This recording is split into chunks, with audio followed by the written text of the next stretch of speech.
Thank you for listening to the Failsafe Moment. Grab a cup of coffee and let's join Rob Statham for another informative discussion helping people learn from things that go wrong.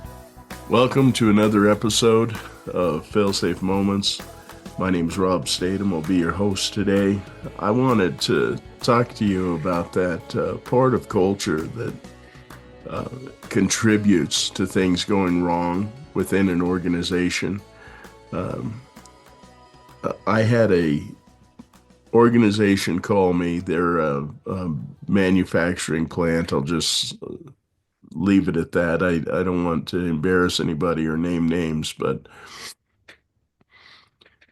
they over the phone they told me they have an absolute uh, dilemma with their people, and they don't know what to do. They would like to be able to replace everyone in the plant. It was represented, and there were all sorts of issues going on, and they were uh, very interested in what Failsafe could do for them because they learned enough about us that we help people change the way they think, and they needed to change their people. And they asked me to come and give them an overview of latent cause analysis and what it is and how it works. And in the midst of that, they gave me a tour of their plant. And as I'm touring through this plant, we open a door, and literally the floor is probably has 2 inches of liquid on it. And I look over in the corner, there's a pump that's pumping a PD pump and a hole probably, I don't know, the size of a dime in a two inch pipe, and it's squirting out,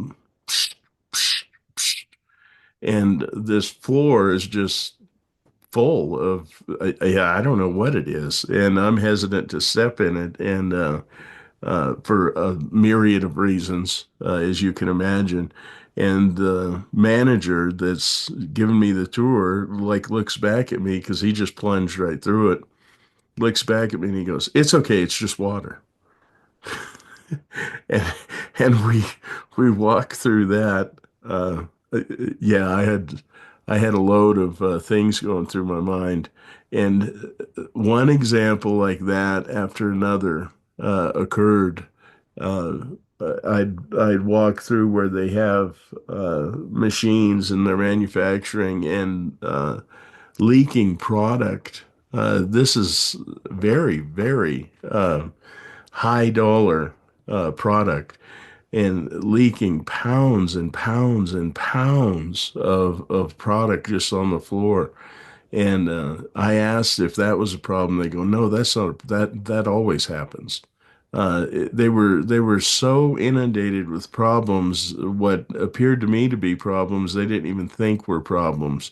And the reason I share all this with you, I was not there for 5 minutes before I, as an outsider, had an indoctrination in the way it is around here, the way we do business at that plant. And the longer I was there, I'm talking hours, not days, uh, it was obvious to me that the part of culture that's contributing to their problems, latency, uh, was absolutely visible to me. Unfortunately, to them, it was still invisible. And they were convinced that it were the people on the floor, the people working within their facility that was the problem. And the truth is, as Todd Conklin gave me this word picture, and I can never get it out of my mind, an organization's like a big, long stick.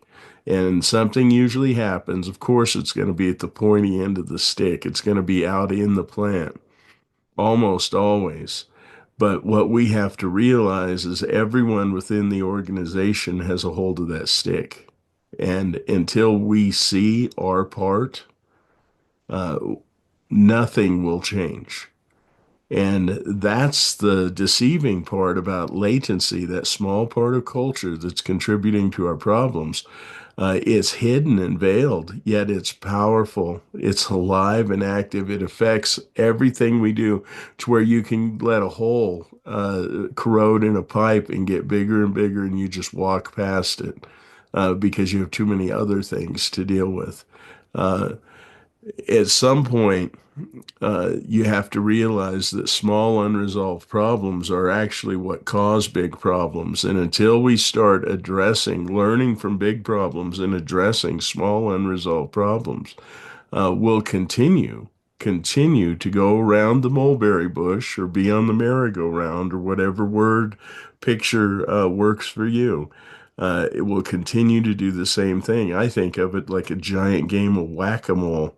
That you have PSM people, you have reliability people, you have safety people, and they're trying to fight these incidents, and they're like the whack-a-mole. They pop up and they try to jump on them, and then one pops up in another area. If you want to start limiting your failures, you have to open up underneath the game and identify what's driving those whack-a-moles. And in real life, within an organization, it's latency. It's latency, and you have to come to grips with that as an organization. If we want to be a learning organization, it's going to take more than just field people to learn. It's literally from the top to the bottom that we understand our interdependencies and the complexity that within our organization. The moment you start adding people to any process, you're going to be adding complexity. But the good news is people aren't the problem. We may make errors and cause problems, but we're the solution. And once people understand latency, then progress is made. It's continually made. It's not fixed in an instant, but you're continually getting better. And that's the whole goal of a learning organization, to get better little by little for each person to improve, and we're pulling in the same direction. So I just wanted to share that with you this week. I hope you're not in a game of whack-a-mole. If you are, you need to understand the contributing factors, and it goes beyond people. It goes beyond your equipment, and it resides in your culture. And you need to know how. You need a process. You need to know how to identify and address latency. Till next week, take care. Thank you for listening to the Failsafe Moment. We'd love to hear from you.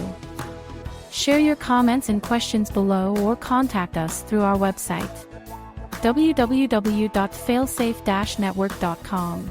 Once again, that's www.failsafe-network.com. Until next time, have a great day.